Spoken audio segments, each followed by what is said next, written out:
Fertility medicine happens in tight, time-critical windows. When a patient is ready to start an IVF cycle, the clinical team needs to move immediately, but instead, they run into an administrative wall. This chart shows the administrative wall.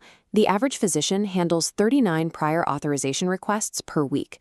Mapped onto a schedule, that consumes 13 hours of clinical time every single week, just processing paperwork. Stripping 13 hours of clinical capacity from a specialized medical team has a direct cost. According to the AMA, this specific administrative load is a primary driver behind an 89% burnout rate among physicians. Prior authorization operates as a measurable, systemic constraint on a clinic's overall capacity to treat patients. This flow diagram shows those submissions. A full 31% are denied on the first pass, but look at the secondary channel. 81.7% of appeal denials are overturned. That high overturn rate reveals a severe flaw in the process.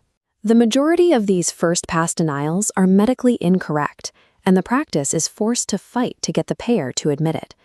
That fight usually requires a peer-to-peer review. This pulls a fellowship-trained reproductive endocrinologist out of the clinic to spend an hour on the phone arguing specialty guidelines with a payer-side reviewer.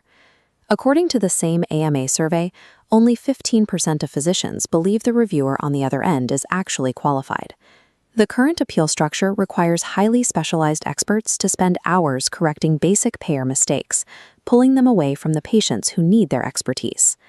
Trying to fix this by hiring a dedicated in-house prior authorization coordinator is an expensive proposition. Fully loaded with salary and benefits, that role costs up to $84,000 a year, and it comes with no guarantee of higher first-pass approval rates. It also introduces operational fragility. When an in-house coordinator inevitably burns out from the payer portal work and leaves, all of their institutional knowledge of specific payer criteria vanishes, forcing the clinic to start completely over. This scale shows the financial contrast of moving to an outsourced model. The $84,000 internal burden is replaced by a specialized service that scales down to just $299 per week at the enterprise level. This external team arrives fully AAPC-credentialed with IVF-specific training. They work directly inside the clinic's existing EMR via encrypted access, pulling the required data without adding tasks to the internal staff.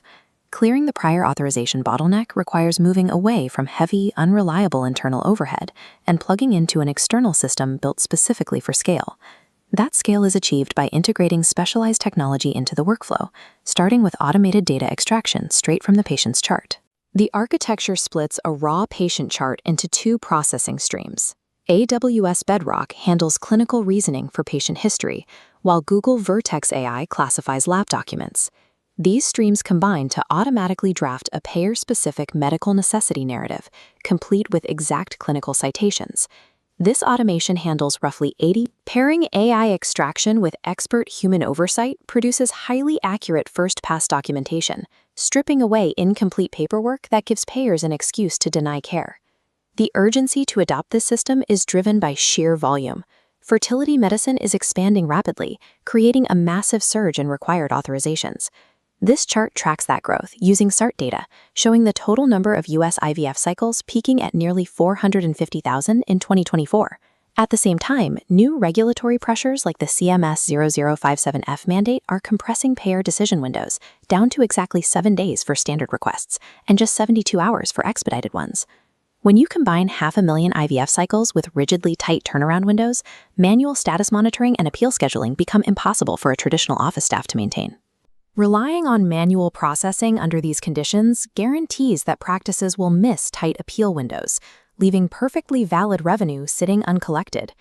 Transitioning out of that manual trap is highly efficient.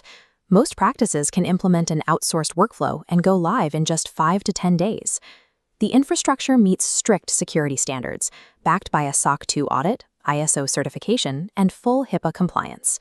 The entry point is designed with zero friction. Practices start with a 2-week risk-free pilot, scoped directly to their top 3 payers. This pilot runs on the clinic's actual IVF queue, delivering verifiable data on throughput and accuracy before